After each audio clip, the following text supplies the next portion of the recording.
Okay, in this video, we're going to compare what are called midsegments in triangles. And there are 5 midsegments, or lines that you draw through a triangle, that have these characteristic properties. And we're going to look at medians, altitudes, midsegments, angle bisectors, and perpendicular bisectors. Okay, so let's get started. We're just going to do a comparison, not going to talk about how to particularly do them yet. So here we go. Let's look at the first one. The first one is called a median. Now, what is a median? A median is a line that is drawn from a vertex of the triangle to the midpoint of the opposite side. Okay, so what does that do? It actually creates 2 equal halves. All right, when it's a midpoint. So when I draw from A to this point here, I create 2 equal halves here. When I draw from vertex C across to the opposite side, I create 2 equal or congruent sides here, and the same thing over here. The intersection where all 3 meet is called the centroid, okay? And that's specifically with medians. And the centroid has this interesting property. It's the center of gravity of any kind of a triangular flat object. Okay, so that's something you can do with medians. Let's look at the next one, which is called an altitude. Now, what is an altitude? It is a line segment that is drawn from a vertex and forms a perpendicular line with the opposite side. Now, how is that different over here? Notice that there was no perpendicular that it formed. It went to the midpoint of the opposite side. In an altitude, it actually creates a 90-degree angle with the opposite side. So you're not just going directly across to the midpoint, right? So you're creating 3 perpendicular lines, right? Now, this intersection is called the orthocenter. I'm not going to go over the characteristics of these yet. I just want to do a comparison of the 5 different types. All right, let's go to the next one. The next one is called the midsegment itself. So what is a midsegment? So you're not starting in any of the vertices. What you're doing is you're starting at the midpoint and you're connecting the 3 midpoints rather, okay? There is no intersection, as it says. And the midsegments are always parallel to the opposite side. So for example, if you look at DE, line segment DE, and that's a little parallel marking, it is parallel to BC. So this line and this line are parallel. And notice that I have 1 there and again 1 there, so it's for this whole side. Same thing with this side. EF would be parallel to AB, and again you'd see the markings. There's 3 markings there, 3 markings there, and the same thing with this side here. DF is parallel with AC. Okay, again 2, 2.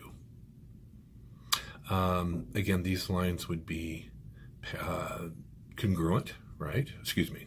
Since you're going to the midpoint, it would be congruent with those, right?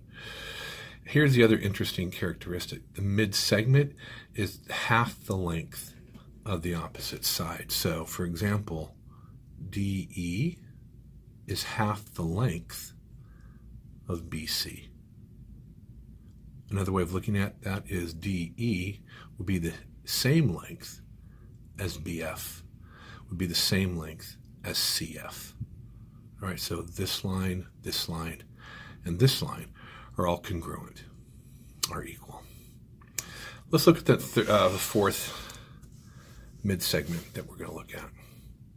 And this is called an angle bisector. Now, analyze the name. An angle bisector starts at the vertex of an angle of the side of a triangle and cuts it exactly in half, and it winds up wherever it winds up on the opposite side. Okay, so for this case, for example, angle ABC, right, is cut in half and creates 2 angles, A, B, and whatever this might be. Let's just call it D, and then C, B, and D. All right, so these angles here are equal. Same thing over here, same thing here. Where these 3 intersect is called the incenter of the triangle. So different from the median and different from the altitude. All right. Let's go to our last one. As you can see, I had to kind of redo this one a little bit. It's trickier. And this is called a perpendicular bisector. What is that? With a perpendicular bisector, you start on the side and you go right to the midpoint and you create a perpendicular line. You just draw straight up. Start at the midpoint of this side and just draw a line straight across, forming a 90-degree angle. Start at the midpoint of this whole side and then draw a perpendicular, creating a 90-degree angle. Where these three meet is called the circumcenter. Now, the circumcenter has a really interesting property. I'm going to demonstrate it in a different video, but if you were to take this as the center, point vertex A, vertex B, and vertex C would be all on the outside of a circle. Okay? Actually, let me say that one more time. Actually, hold on one second. I do have, this is a compass.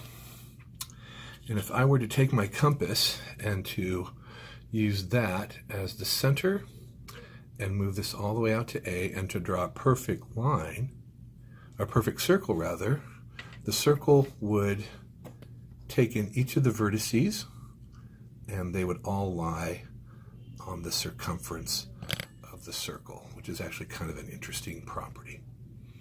Okay, so I hope that was helpful for you. I don't want to make this video too long, but remember that a circumcenter goes with perpendicular bisectors. An incenter goes with angle bisectors. A centroid goes with medians. And an orthocenter goes with altitudes. Hope that was helpful.